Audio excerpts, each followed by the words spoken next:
नमस्कार दोस्तों। आप सबका स्वागत है आपके अपने चैनल गवर्नमेंट एग्जाम स्टडी में। दोस्तों, जैसा कि आपको पता है, अभी हाल ही में आपकी जूनियर असिस्टेंट 2019 के टाइपिंग का रिजल्ट आया है।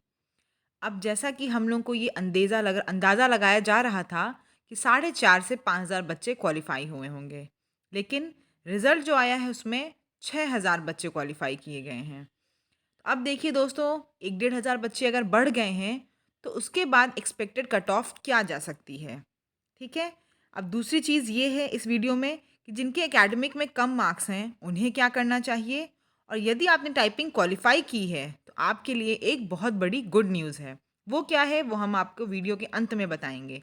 चलिए, आइए वीडियो शुरू करते हैं।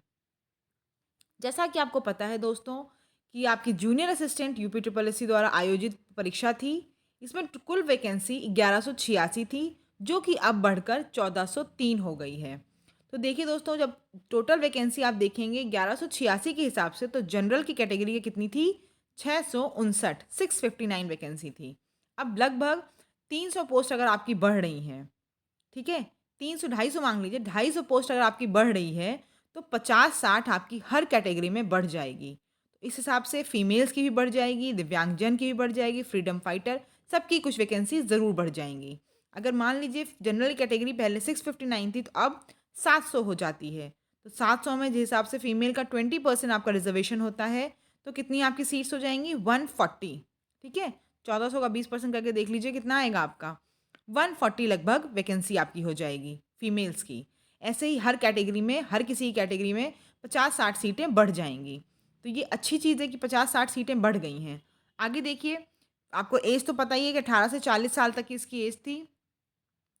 नेक्स्ट एजुकेशनल क्वालिफ़िकेशन, कैंडिडेट को 10+2 तो क्वालिफ़ाई होना ही चाहिए यहाँ पे जब आप डीवी करके कराने जाएँगे तो। दूसरा, टाइपिंग स्पीड आपकी हिंदी की 25 वर्ड और इंग्लिश की 30 वर्ड्स रही होगी, तभी आप आज टाइपिंग क्वालिफ़ाई करके सेलेक्टेड हुए हैं, ठीक है? तो 2 ही प्रोसेस था सिलेक्शन का, एक रिटन एग्ज़ामिनेशन, दूसरा आपका टाइपिंग टेस्ट। अब हम जो जाएँगे वो तीसरा राउंड हमारा होगा, वो क्या होगा? DV, document verification. देखिए दोस्तों, जो कैंडिडेट्स क्वालिफ़ाई किए हैं वो आपके 6,405 है और एक कैंडिडेट का रिज़ल्ट विदहेल्ड रखा गया है। टोटल वैकेंसी कितनी है हमारी? 1403। तो कैंडिडेट जो है हर एक पोस्ट के लिए वो कितने हैं लगभग? साढ़े 4 बच्चे हैं, ठीक है? एक पोस्ट के लिए अभी भी साढ़े 4 बच्चे क्वालिफ़ाई हुए हैं। तो देखिए, जो कट ऑफ निकाली जाएगी वो 2 हमारे पास स्टेजेस के हिसाब से है। एक स्टेज 1 जो आपका रिटन टेस्ट था, प्लस स्टेज 2 जो आपका डॉक्यूमेंट वेरिफ़िकेशन होना है। अब देखिए यहाँ पे स्टेज 1 जो सबने पोल करवाया था, सर्वे से पता चल रहा है, स्टेज 1 के मार्क्स देखिए किसी भी बच्चे को एग्ज़ैक्ट अपने नहीं पता होंगे, ठीक है? क्यों नहीं पता होंगे? आपने आंसर की आई थी, उससे आपने चेक किया होगा, उसी के अनुसार आप अपने एकेडमिक मार्क्स जोड़ के नंबर सोच रहे होंगे। लेकिन आपको ये नहीं पता आयोग की तरफ से, क्योंकि अभी कोई आधिकारिक जिसे बोलते हैं सूचना वो नहीं आई है, कोई ऑफ़िशियल नंबर आप लोगों के पास नहीं है कि किस शिफ्ट में कितना नॉर्मलाइज़ेशन हुआ है, कितना नहीं हुआ है। जैसा कि आपने देखा होगा पीईटी में ही आपका कुछ लोगों की शिफ्ट में नॉर्मलाइज़ेशन किया गया तो उनके मार्क्स बढ़ गए और कुछ लोगों की शिफ्ट में नॉर्मलाइज़ेशन हुआ तो उनके मार्क्स घट गए। तो यहाँ भी आप नहीं समझ सकते कि किसकी शिफ्ट में नॉर्मलाइज़ेशन में बढ़े हैं मार्क्स और किसकी शिफ्ट में घटे हैं मार्क्स, ठीक है? क्योंकि हर बच्चे को दूसरे की शिफ्ट जनरली ये होता है कि उसकी आसान ही आ गई थी, हमारी ही टफ़ आई थी। तो ऐसा वहाँ पे पर्सनली कुछ होगा नहीं, जो होगा ऑफ़िशियल होगा। तो स्टेज 1 के जो भी नंबर होंगे ना, हर बच्चे के वो 1-2 ज़रूर वैरी करेंगे। अगर आपने हो सकता है अपने नंबर 45 जोड़े हैं, हो सकता है आपके 46 या 47 हों, या जिसने 47 जोड़े हैं, हो सकता है उसके 45 हों, ठीक है? तो ये नंबर अभी 1-2 नंबर का जो कन्फ्यूज़न रहेगा वो जब तक फाइनल रिज़ल्ट एकदम नहीं हो जाएगा, किसी को नहीं समझ में आएगा। स्टेज 2 जो आपका डीवी का है, वो तो आपके ही हाथ में, आपको पता है अकेडमी के मार्क्स हैं, प्लस जिनका स्पोर्ट्स कोटा है उनके नंबर और हैं 5 मार्क्स, ठीक है? चलिए हम देखते हैं एक्सपेक्टेड कट ऑफ क्या जा सकती है। देखिए, एक्सपेक्टेड कट ऑफ जो है वो जनरल कैटेगरी की आपकी कितनी जाएगी? 74 से 75। लेकिन अब एक बार बताना चाहती हूँ आपको मैं कि इसे 74 75 मैं बता रही हूँ, तो 73 वाले को परेशान नहीं होना है कि अरे मेरे 73 हैं तो मैं क्या करूँ? ऐसा कुछ भी नहीं करना है, इसलिए क्योंकि जब आप डीवी कराने जाएँगे ना, तो आपको वहाँ कई चीज़ें दिखेंगी। कुछ बच्चों का ग्रेजुएशन नहीं होगा, किसी के ट्रिपल सी में कुछ गड़बड़ होगी, या फिर कोई किसी के नंबर कम होंगे, आपके 30 होंगे हो सकता है, किसी के 29 28 हो। तो परेशान देखिए किसी को भी नहीं होना, आप सब लोगों को बहुत मोटिवेटेड रहना है और मैं तो आप लोगों को बहुत बहुत बधाइयाँ देती हूँ। बधाई इसलिए दूँगी क्योंकि आपने रिटेन क्वालिफ़ाई किया। रिटेन के बाद टाइपिंग, और यहाँ की typing triple SC junior assistant की तो बहुत टफ होती है, इसलिए जब आप टाइपिंग करने गए होगे, अगर इलाहाबाद हाई कोर्ट का भी पेपर अभी आपने दिया होगा, 15-20 मिनट की जब टाइपिंग का टाइम मिलता है तो उतनी टेंशन नहीं होती, इतनी घबराहट नहीं होती है, आपकी फिंगर्स थोड़ी देर में कंप्यूटर पे सेट हो जाती हैं। लेकिन 5 मिनट की टाइपिंग में क्या होता है, विंडो खुलते ही बंद हो जाती, पता भी नहीं चलता है।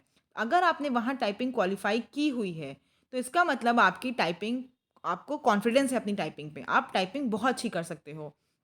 तो पहली चीज़ तो मैं ये बोलूँगी, अब इसके रिज़ल्ट के चक्कर में ज़्यादा परेशान मत होइए। जब आपका डीवी होगा, आप जाके डीवी करा के आइएगा चुपचाप इत्मीनान से। वहाँ जाएँगे, आपके साथ और बच्चे आएँगे, बातचीत करेंगे, आपको चीज़ें और क्लियर होंगी। और उसके बाद जब रिज़ल्ट आएगा, आपका हो जाएगा, आपको समझ में आएगा कि हाँ, मेरे कितने नंबर थे और कितना हो गया है। लेकिन अगर आपने टाइपिंग क्वालीफ़ाई की हुई है, तो गुड न्यूज़ मैं आपको ये बताने जा रही हूँ कि अपनी टाइपिंग को बच्चों, आप प्रैक्टिस ज़रूर करते रहना, छोड़ना नहीं। इसलिए बोल रही हूँ छोड़ना नहीं, क्योंकि आजकल हर एग्ज़ाम में टाइपिंग माँगी जा रही है। आप इलाहाबाद हाई कोर्ट में देख लीजिए, टाइपिंग माँगी गई, टाइम भी नहीं दिया गया, उसी के एग्ज़ाम के तुरंत बाद। तो जिनको देखिए जूनियर असिस्टेंट, वहाँ ज़रूर फ़ायदा मिला होगा। जिन्होंने जूनियर असिस्टेंट के टाइम पे अपनी 35-40 स्पीड की होगी, वहाँ उस दिन उनको इलाहाबाद हाई कोर्ट में वो फ़ायदा दिखा होगा। दूसरा, अभी देखिए आपके यूपी एएसआई का है, वहाँ भी आपकी लिपिक की भर्ती में आपको टाइपिंग कराई जा रही है।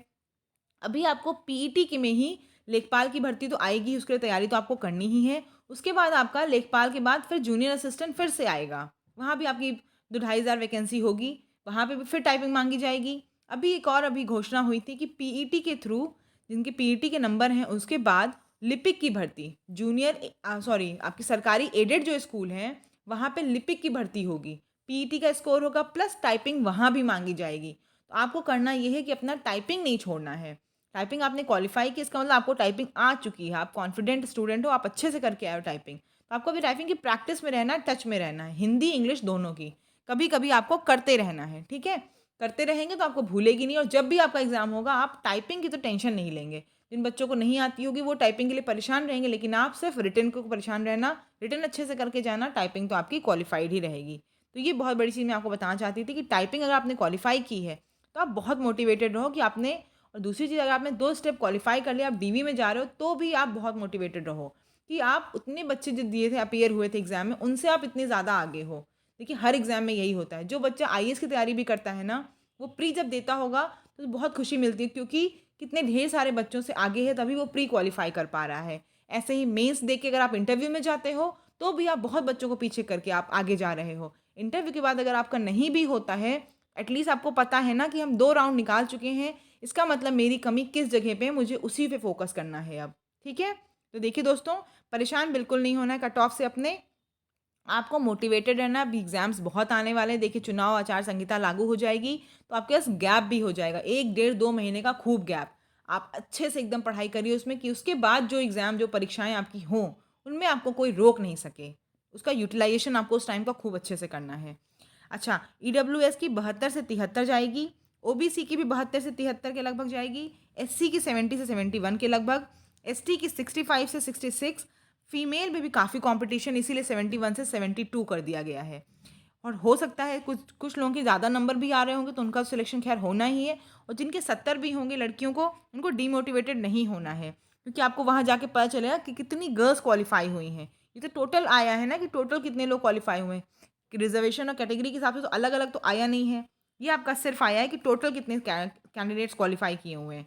तो आपको फीमेल को भी मैं थोड़ा बढ़ा के इसलिए बताई हूँ, क्योंकि फीमेल का जो आपने देखा होगा प्री में भी जो कट ऑफ गया था, जनरल कैटेगरी का 42 पॉइंट समथिंग गया था, और गर्ल्स का, फीमेल्स का 43 पॉइंट समथिंग गया था। तो फीमेल में भी काफ़ी काफ़ी कंपटीशन है, और ये अच्छी भी चीज़ है कि फीमेल्स इतनी ज़्यादा जागरूक है अपनी पढ़ाई लिखाई हर चीज़ के लिए। आगे देखिए, एक्स सर्विसमैन का 55 से 56 है, फ्रीडम फाइटर का 59 से 60, और दिव्यांगजन का 65 से 66। अगर आपने अभी चैनल को सब्सक्राइब नहीं किया है, तो ज़रूर कर लीजिएगा, और जो भी कुछ डाउट या कुछ कुछ भी आपके मन में होगा, उसे आप कमेंट सेक्शन में ज़रूर लिखिएगा। धन्यवाद।